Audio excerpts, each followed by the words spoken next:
নমস্কার, আমি দেব।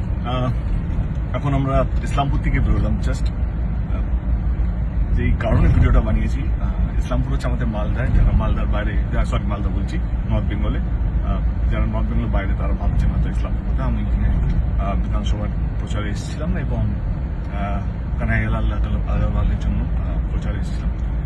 প্রচুর মানুষ ছিল, প্রচুর মানুষ। আমি র্যালি কমপ্লিট করতে পারলাম না, কারণ আমার আরেকটা জায়গায় যাওয়ার কথা, সেখানেও প্রচুর মানুষ অলরেডি দাঁড়িয়ে আছে। তারপর আরেকটা জায়গা, একটা সভা আছে, ব্যাক টু ব্যাক এত মিটিং বা রোড শো আছে, সেই জন্য বাট মানুষ যেখানে যাচ্ছে সেখানে প্রচুর ভালোবাসা, আশা নিয়ে আসছে আমাকে দেখার জন্য।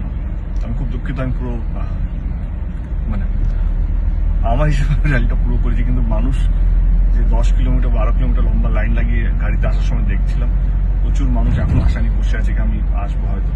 আমি দুঃখিত, আমি ক্ষমা চাইছি কি আমি পুরো র্যালিটা বা আপনাদের কাছে অবধি পৌঁছতে পারলাম না, কিন্তু কথা দিচ্ছি কানাইয়ালাল বাবু জেতার পর আবার আসবো বিজয় মিছিল করার জন্য। ভালো থাকবেন, সুস্থ থাকবেন, এবং এই গরম নিজেদের লক্ষ্য রাখবেন।